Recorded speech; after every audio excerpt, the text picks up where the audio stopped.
Après s'être connus et aimés pendant 8 ans, mon mari et moi étions sur le point de nous fiancer, lorsque j'ai contracté une maladie soudaine qui m'a fait perdre la capacité d'avoir un enfant. À cette époque, j'étais complètement démoralisée et j'ai perdu le goût de vivre. La famille de mon mari a vu que je ne pouvais pas avoir d'enfant et l'a exhorté à rompre avec moi. Mais il a ignoré les pressions de sa famille et a pris la ferme décision de m'épouser. La loyauté inébranlable de mon mari a ravivé mon espoir dans la vie et j'étais très reconnaissante envers lui. Mais en même temps, je me sentais coupable de ne pas pouvoir avoir d'enfant et j'avais toujours l'impression de lui être redevable. Dans mon cœur, je me disais en secret que je devais chérir correctement notre union, si durement acquise. Après notre mariage, je maintenais la maison parfaitement en ordre, pour que mon mari puisse avoir l'esprit tranquille lorsqu'il était au travail. Tant pour les questions importantes que banales, je faisais de mon mieux pour le placer en premier, et je veillais à l'honorer devant les proches et les amis. Environ 2 ans après notre mariage, et ne voulant pas que je vive dans la culpabilité de ne pas pouvoir avoir d'enfant, mon mari a adopté un enfant. Après l'adoption de cet enfant, notre maison s'est remplie de beaucoup plus de joie et de rire, et j'avais l'impression que la maison était plus chaleureuse qu'auparavant. En janvier 2009, ma cousine m'a prêché l'évangile du règne de Dieu Tout-Puissant. Les paroles de Dieu Tout-Puissant avaient une grande autorité et puissance, et j'ai été profondément attirée par elles. Après cela, je lisais souvent les paroles de Dieu, et j'échangeais avec les frères et sœurs sur notre compréhension de ces paroles. J'en suis venue à comprendre que l'œuvre de Dieu des derniers jours visait à sauver l'humanité, que de nombreuses personnes avaient été blessées par Satan et ne s'étaient pas encore présentées devant Dieu, et qu'il était de notre responsabilité et de notre devoir d'amener ces personnes devant Dieu pour qu'elles acceptent son salut. J'ai également voulu contribuer au travail d'évangélisation. Peu de temps après, par la grâce de Dieu, j'ai accepté mon devoir dans l'Église. Je me suis dit, quel bonheur ce serait de témoigner de l'évangile du règne de Dieu à mon mari et de le voir me rejoindre dans ma foi en Dieu. Mais après m'avoir écouté, mon mari m'a dit avec mépris, « Il n'y a absolument pas de Dieu dans ce monde. » Et il a ajouté qu'il était matérialiste. Mon mari a vu que j'étais assez enthousiaste dans ma croyance en Dieu. Et par curiosité, il est allé sur Internet pour faire des recherches. Il a vu la propagande négative inventée par le PCC pour salir l'Église et blasphémer contre Dieu. Et il m'a alors demandé avec nervosité, « Crois-tu en Dieu Tout-Puissant ? Ça va te faire arrêter. » Qui plus est, il est dit en ligne que les gens qui croient en Dieu abandonnent leur famille et leur travail. Ne te laisse pas duper. Il a aussi dit qu'il était allé au bureau de la sécurité intérieure pour se renseigner et qu'on lui avait dit que pour toute famille avec un membre croyant en Dieu Tout-Puissant, les autres membres de la famille devaient les signaler et que leurs enfants ne pourraient pas devenir fonctionnaires ou intégrer l'armée à l'avenir et que tous les membres de la famille seraient impliqués. Il m'a dit que si je gardais ma foi, je serais arrêtée tôt ou tard. En écoutant les paroles de mon mari, j'ai été très surprise.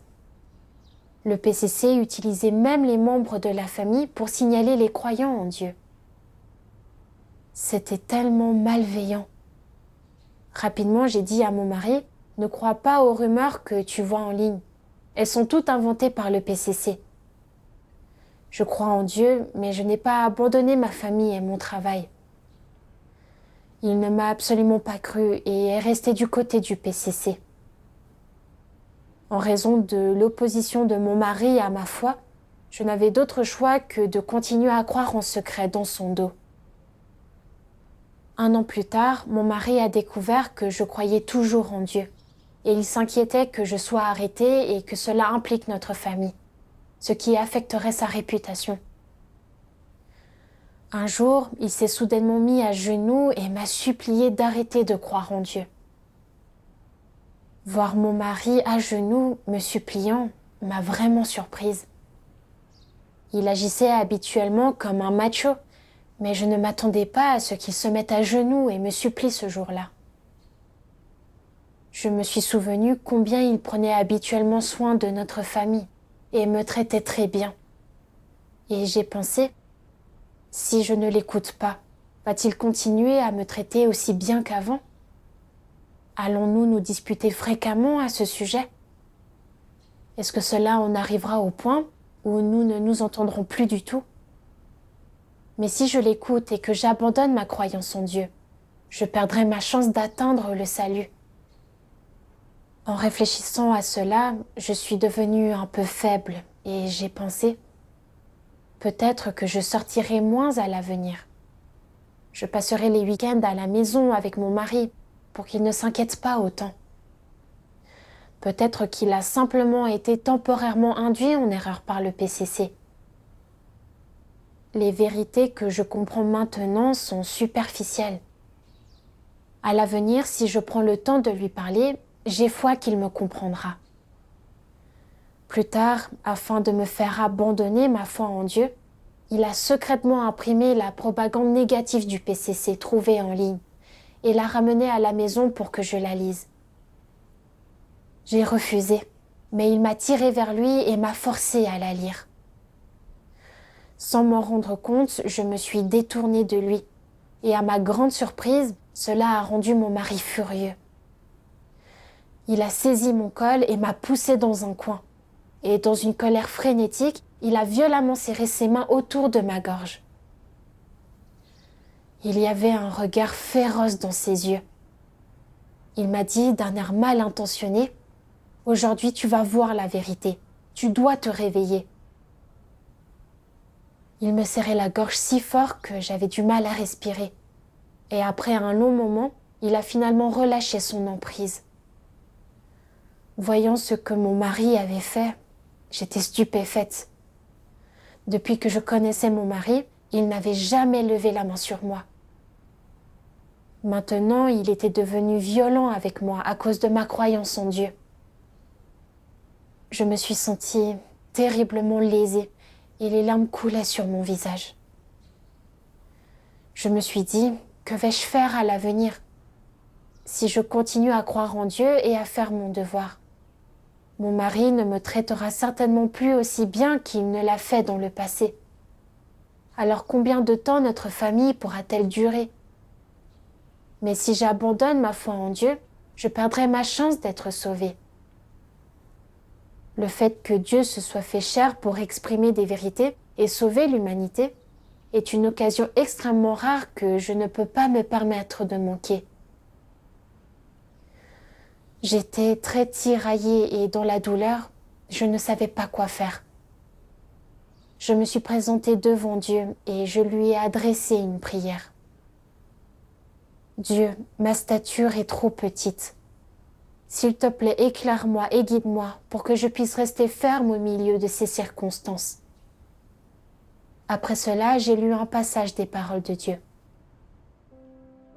Dieu Tout-Puissant dit « Dès la création du monde, j'ai commencé à prédestiner et à sélectionner ce groupe d'hommes, à savoir vous-même aujourd'hui. Mes mains ont tout arrangé, votre disposition, votre calibre, votre apparence, votre stature, la famille dans laquelle vous êtes né, votre travail et votre mariage, tout ce qui te concerne, même la couleur de tes cheveux et de ta peau, et le moment de ta naissance.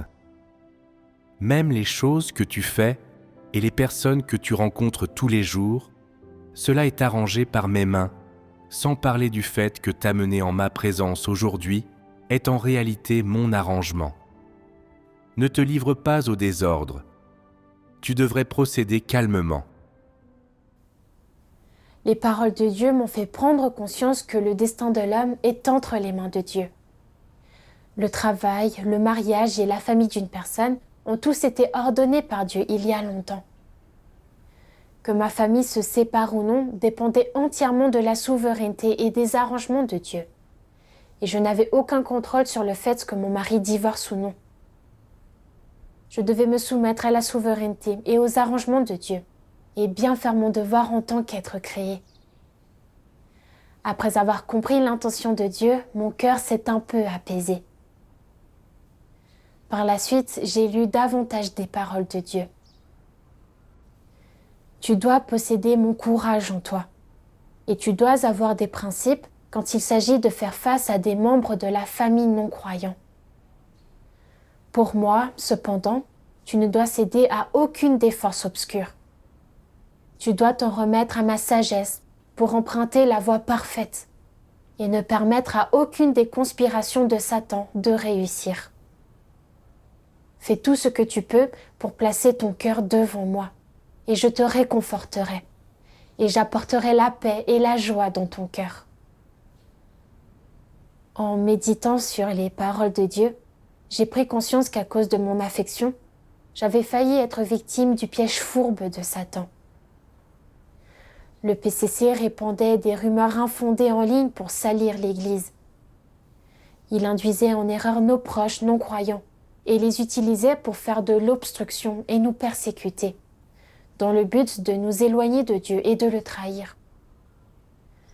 Au début, mon mari ne me persécutait pas pour ma foi, mais après avoir vu ces rumeurs infondées en ligne, il a fait tout son possible pour exercer son opposition et sa persécution, utilisant toutes sortes de tactiques pour me faire abandonner ma croyance en Dieu. Il agissait comme un instrument de Satan. Si j'abandonnais ma croyance en Dieu et l'exécution de mon devoir à cause de la persécution de mon mari, cela ne signifierait-il pas que j'étais tombée dans le piège fourbe de Satan ? Les paroles de Dieu disent « Tu dois avoir des principes quand il s'agit de faire face à des membres de la famille non-croyants. » Lorsqu'il s'agissait des affaires quotidiennes, je pouvais écouter mon mari. Mais concernant ma foi en Dieu, je devais avoir ma propre position et maintenir les principes. Je ne pouvais pas abandonner ma croyance en Dieu à cause de sa persécution. Je devais combattre cela avec sagesse. Par la suite, j'ai commencé à faire mon devoir le soir, disant à mon mari que je donnais des cours pour gagner un peu d'argent, tout en allant travailler normalement pendant la journée. Les choses ont continué ainsi tranquillement pendant un certain temps, et mon mari ne se disputait plus avec moi au sujet de ma foi en Dieu. Après un certain temps, mon mari est devenu suspicieux. Il a commencé à me suivre en secret et fouillait souvent dans mon sac. Il a trouvé les livres des paroles de Dieu et les notes de mes dévotions que j'avais cachées dans le placard, et m'a pointé du doigt avec colère en disant « Tu es vraiment têtu, hein ? Je vais brûler tous tes livres. On verra bien comment tu continueras à croire alors. » J'ai eu peur qu'il ne les brûle vraiment. Alors quand il n'était pas à la maison, je les ai secrètement apportés chez une sœur pour les mettre en sécurité. À cause de la persécution de mon mari, je ne pouvais plus faire mes dévotions et lire les paroles de Dieu normalement à la maison. Je n'ai donc eu d'autre choix que de louer mon propre appartement. Chaque jour, je lisais les paroles de Dieu dans cet espace loué avant de rentrer chez moi. En mai 2012, parce que mon mari s'était rendu au bureau de la sécurité intérieure pour se renseigner sur la question de la croyance en Dieu, quelqu'un du bureau a commencé à le surveiller. Il le contactait généralement via WeChat sous prétexte de prendre de ses nouvelles par sollicitude, et il lui demandait où je travaillais. Après avoir été suivi par le PCC pendant plus de 2 mois, j'ai été arrêtée lors d'une réunion. Après ma libération, je craignais que si la police me suivait, cela signifierait des ennuis pour les frères et sœurs. J'ai donc cessé temporairement d'assister aux réunions et je lisais les paroles de Dieu en secret lorsque mon mari n'était pas à la maison.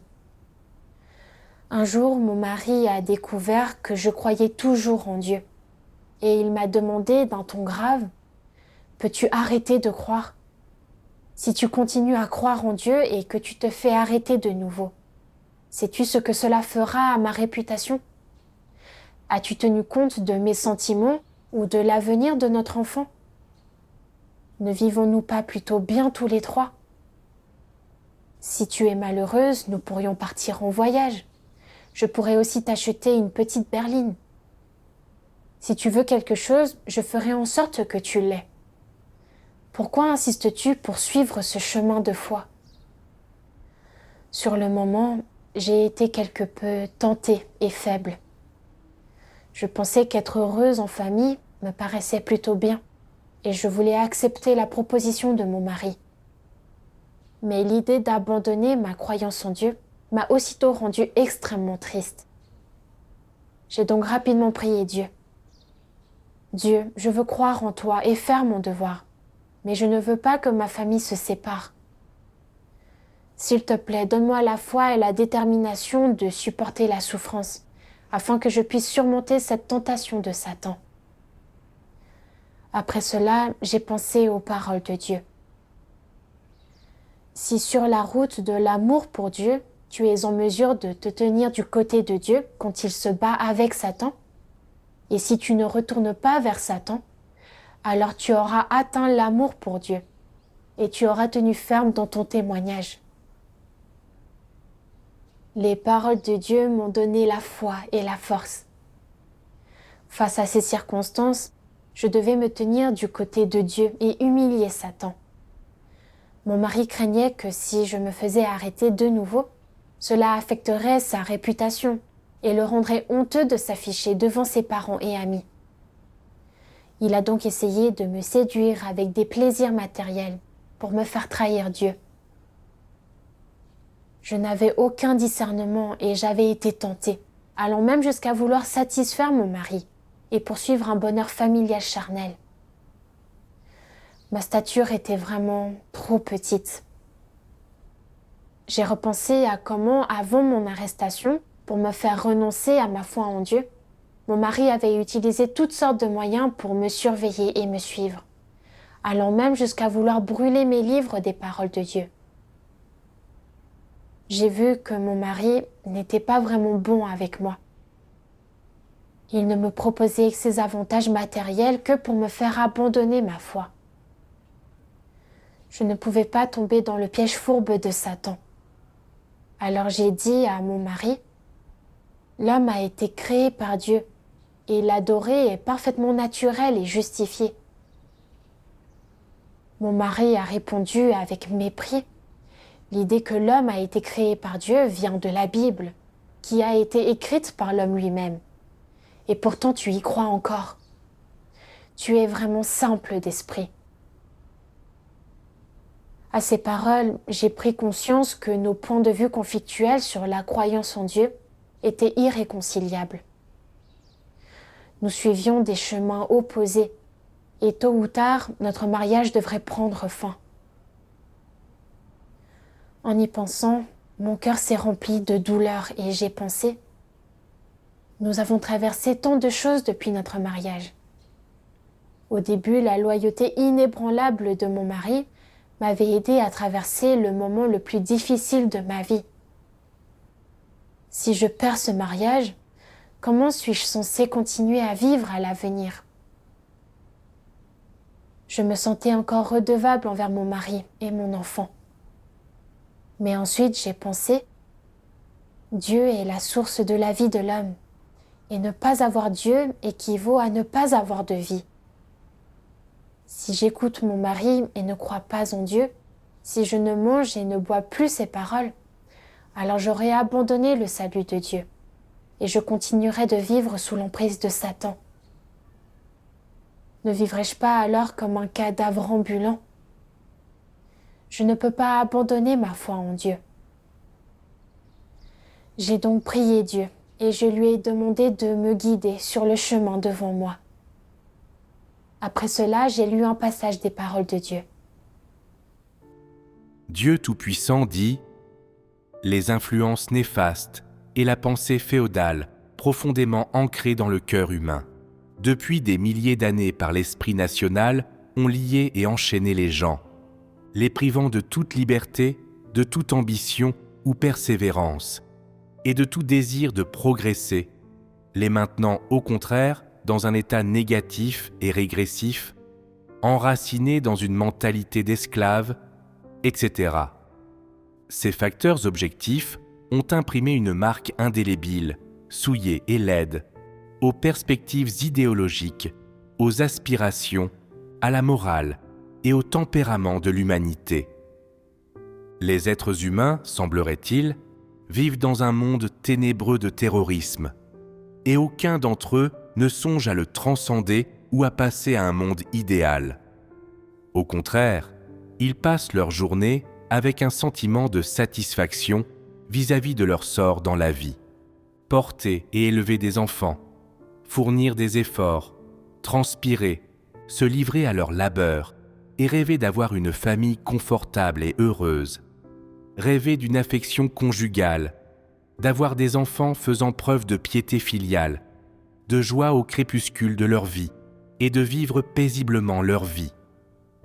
Pendant des dizaines, des milliers, des dizaines de milliers d'années jusqu'à maintenant, les gens ont gaspillé leur temps de cette façon sans que personne ne crée la vie humaine la plus splendide de toutes, uniquement occupés à s'entretuer, à courir après la gloire et le gain, et à intriguer les uns contre les autres dans ce monde obscur. Qui a déjà cherché les intentions de Dieu ? Quelqu'un a-t-il jamais tenu compte de l'œuvre de Dieu ? Toutes les parties des gens, occupées par l'influence des ténèbres, sont depuis longtemps devenues la nature humaine. Et donc, il est assez difficile d'effectuer l'œuvre de Dieu. Et les gens ont encore moins le cœur à prêter attention à ce que Dieu leur a confié aujourd'hui. D'après ce que les paroles de Dieu ont exposé, j'ai trouvé la cause profonde de ma souffrance. Parce que j'étais liée et restreinte par des notions traditionnelles, telles que quand un homme et une femme sont mariés, leurs liens affectifs sont profonds. Se tenir la main et vieillir ensemble, et être une bonne épouse et une mère aimante.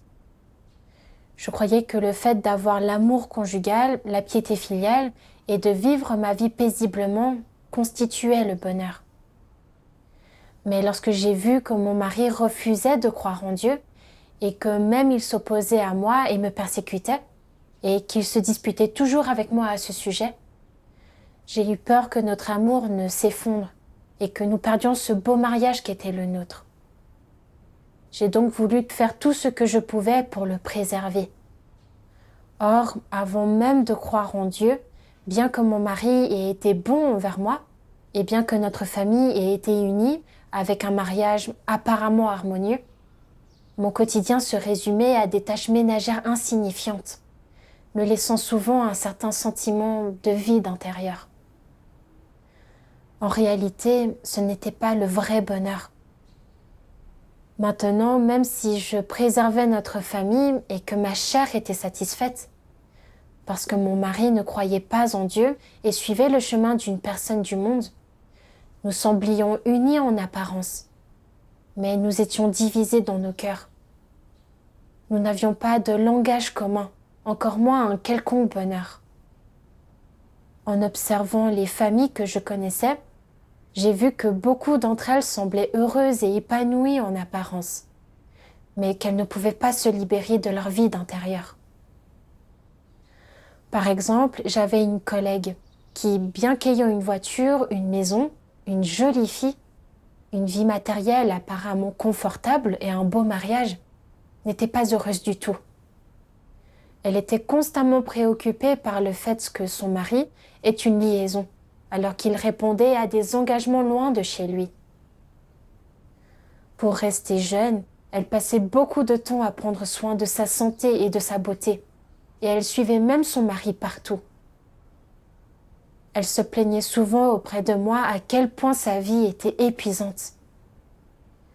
Cela m'a fait prendre conscience que, peu importe à quel point les gens profitent de leur vie matérielle, cela ne comble pas le vide dans leur cœur. Et que peu importe l'harmonie d'une famille, cela ne satisfait pas ses besoins spirituels. Si les gens ne croient pas en Dieu, peu importe combien ils profitent des plaisirs charnels, tout cela n'est qu'éphémère. Quand les grandes catastrophes s'abattront sur nous, ces gens-là seront privés de la protection de Dieu et seront tous détruits.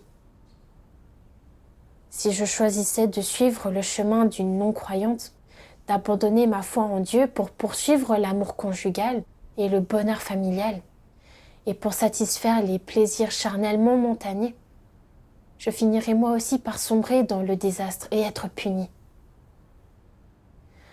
L'homme a été créé par Dieu, et ce n'est qu'en retournant vers le Créateur et en assumant son devoir que sa vie peut avoir de la valeur et du sens. Prenons l'exemple de Pierre. Il a entendu l'appel du Seigneur Jésus et a tout abandonné pour le suivre.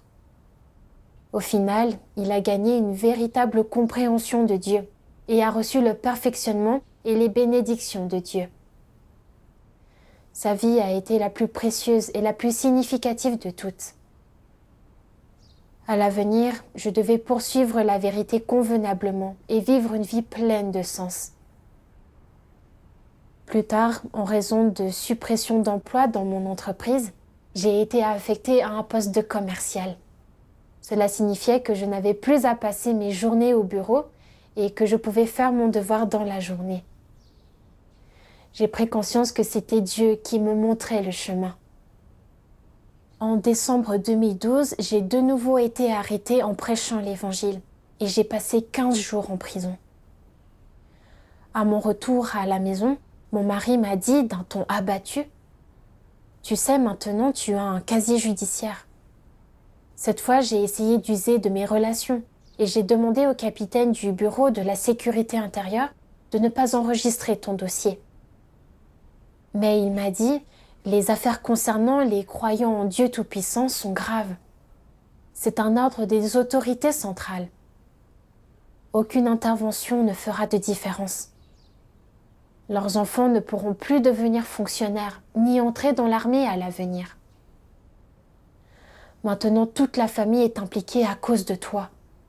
Pense à ce que tu as fait à ma réputation. » En entendant ces paroles, j'étais indignée et me suis dit « Croire en Dieu n'est même pas un crime. Alors pourquoi cela devrait-il causer du tort à toute ma famille ? Le PCC est vraiment tellement détestable. » Mon mari a poursuivi. « Je ne veux plus continuer à être sur des charbons ardents en permanence comme cela.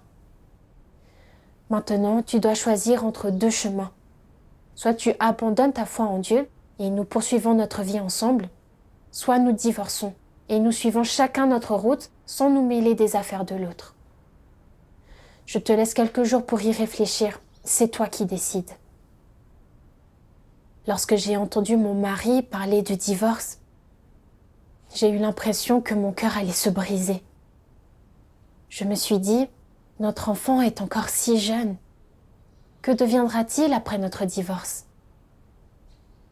Pour ne rien arranger, je ne pouvais pas interagir avec les frères et sœurs, parce que je venais d'être libérée et que j'étais confrontée à des risques de sécurité. Je me sentais particulièrement seule et impuissante, et les jours passés avec les frères et sœurs me manquaient. Durant cette période, mon mari rentrait tard chaque soir, et il était souvent complètement ivre.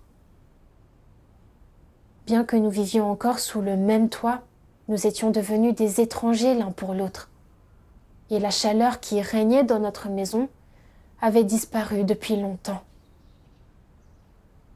J'étais malheureuse et ma haine envers le PCC ne faisait que grandir. C'était leur rumeur inventée qui avait provoqué cette situation dans ma famille. J'ai pensé à 2 passages des paroles de Dieu. Dieu Tout-Puissant dit « Quel précurseur ancien ? Quel dirigeant bien-aimé ? Ce sont tous des misérables qui s'opposent à Dieu. Leur ingérence a tout laissé sous le ciel dans un état de ténèbres et de chaos. Quelle liberté de religion ? Quel droit et intérêt légitime des citoyens ? tout cela n'est qu'une ruse pour camoufler le mal. Haïssez-vous vraiment le grand dragon rouge ?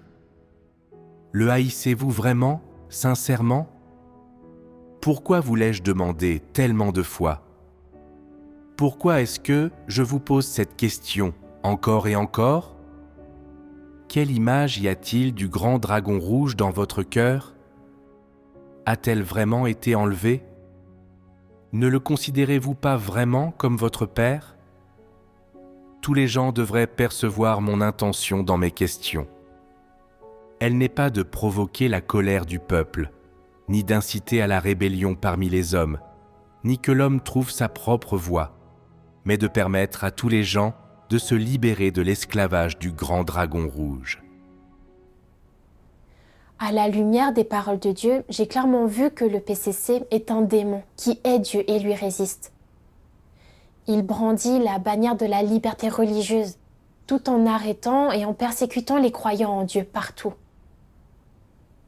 Il utilise toutes sortes de rumeurs infondées pour induire les gens en erreur, les amenant à croire en ses paroles diaboliques et à résister à Dieu avec lui. J'ai pensé à tant de frères et sœurs qui avaient été arrêtés et persécutés par le PCC et forcés de quitter leur foyer, et à tant de familles harmonieuses qui avaient été déchirées par ces rumeurs infondées et sa tromperie. Pourtant, le PCC accuse encore les victimes, disant que les croyants en Dieu ne veulent pas de leur famille. Quels voleurs criant au voleur! Voir clairement l'essence malveillante et hideuse du PCC a renforcé ma détermination à poursuivre la vérité et à suivre Dieu jusqu'à la fin. Peu importe la manière dont le PCC me persécutait, j'avais décidé de suivre Dieu. La nuit, je me tenais seule sur le balcon. Je repensais au temps passé à croire en Dieu. J'avais joui de tant de grâce de Dieu ainsi que de l'abreuvement et de la provision de ses paroles. J'avais compris certaines vérités et trouvé du soutien pour mon cœur. Je savais que ce n'était qu'en croyant et en suivant Dieu que ma vie aurait de la valeur.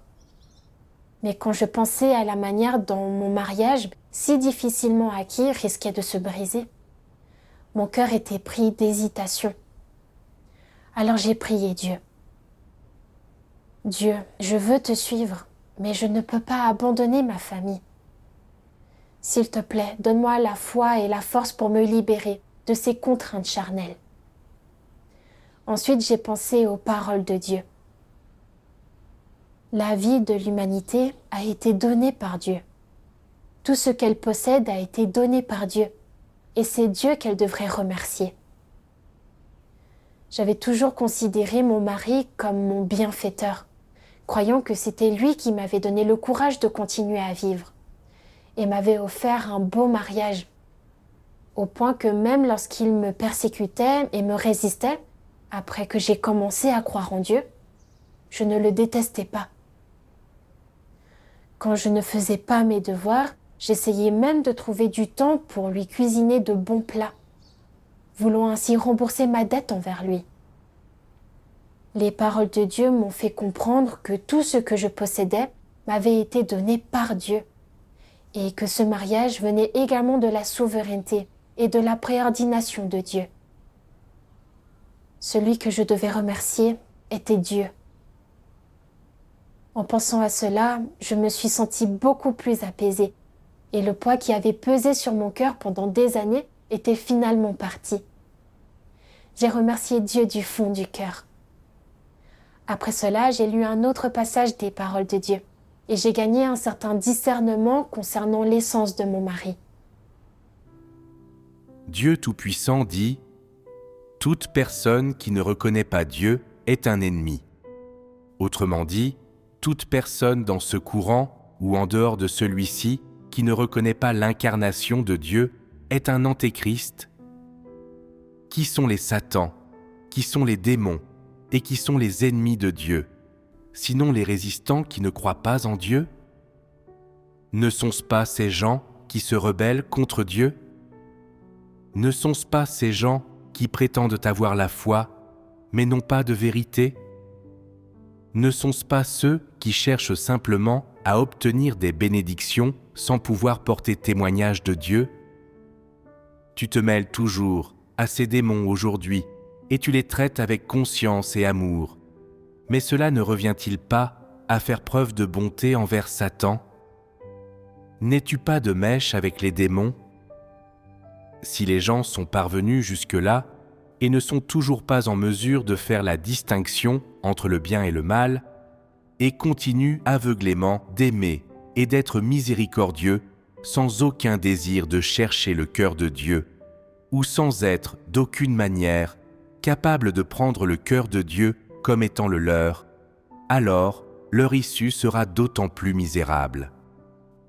Toute personne qui ne croit pas en Dieu dans la chair est un ennemi de Dieu. Si tu peux traiter les ennemis de Dieu avec conscience et amour, n'es-tu pas dépourvu de sens de la justice? Si tu es compatible avec ceux que je déteste et auxquels je m'oppose, et que tu les traites néanmoins avec amour, ou leur témoignes des sentiments personnels, alors n'es-tu pas rebelle? Ne résistes-tu pas à Dieu intentionnellement? Une telle personne possède-t-elle réellement la vérité? Si les gens traitent les ennemis de Dieu avec conscience, les démons avec amour et Satan avec miséricorde, alors ne perturbe-t-il pas l'œuvre de Dieu intentionnellement? La norme par laquelle les humains jugent les autres humains est basée sur leur comportement. Ceux dont le comportement est bon sont justes, tandis que ceux dont le comportement est abominable sont malfaisants. La norme par laquelle Dieu juge les humains est basée sur le fait de savoir si leur essence se soumet à Dieu ou non. Celui qui se soumet à Dieu est une personne juste, tandis que celui qui ne se soumet pas à Dieu est un ennemi et une personne malfaisante, que son comportement soit bon ou mauvais, et que ses paroles soient correctes ou incorrectes. Dieu a exposé que tous ceux qui ne le reconnaissent pas sont des démons, des satans. Ils sont des ennemis de Dieu. Dieu examine l'essence des gens, tandis que moi, je ne regardais que leur apparence extérieure. Je voyais que mon mari gérait tout parfaitement, tant à l'intérieur qu'à l'extérieur de la maison.